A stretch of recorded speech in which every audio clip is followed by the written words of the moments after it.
and breaches. Where the digital hits the physical, we take the red pill, we break the seal. Infallible security, making it real.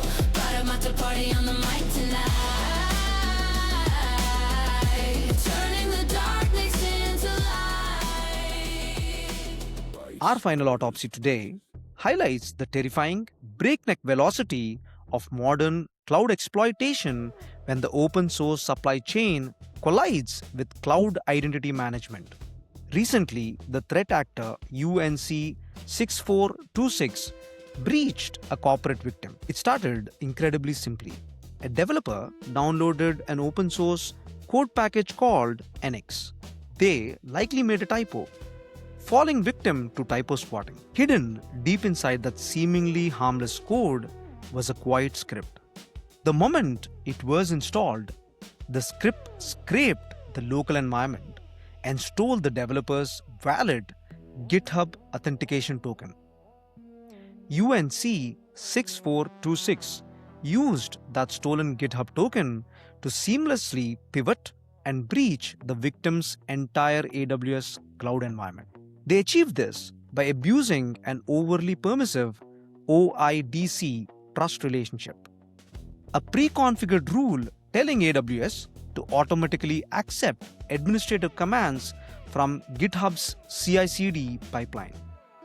Once inside AWS, the attackers rapidly escalated to full administrator. They systematically deleted core EC2 servers, effectively turning off the company's live applications, and publicly leaked the victim's private code repositories to extort. From the exact moment the developer downloaded the poison package to the moment the cloud infrastructure was entirely wiped out, the total elapsed time was under 72 hours. This brings us to our final red pill insight. Cloud exploitation now drastically outpaces human response.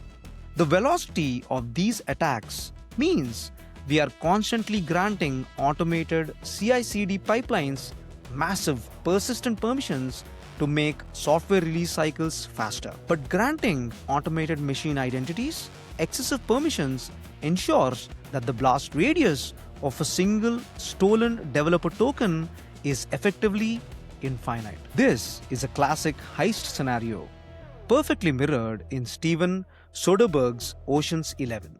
Danny Ocean's crew doesn't try to brute force drill through the massive Bellagio wall door.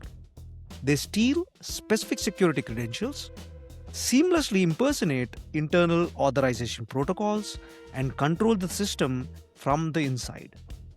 UNC6426 stole the token, impersonated the OIDC authorization, and walked out with entire cloud infrastructure. But once again, the solution is deep engineering, not panic. The industry is fundamentally rethinking machine identity. Just as we use multi-factor authentication for humans, we are shifting aggressively to ephemeral tokens for machines. Credentials that are dynamically generated, exist for only a few seconds to complete a specific task, and then automatically self-destruct. We are building AI-driven guardrails that instantly revoke trust the millisecond a behavior anomaly is detected, responding at the speed of the machine. This is bytes, borders, and breaches. The signal is loud, the lesson it teaches. Infallible security.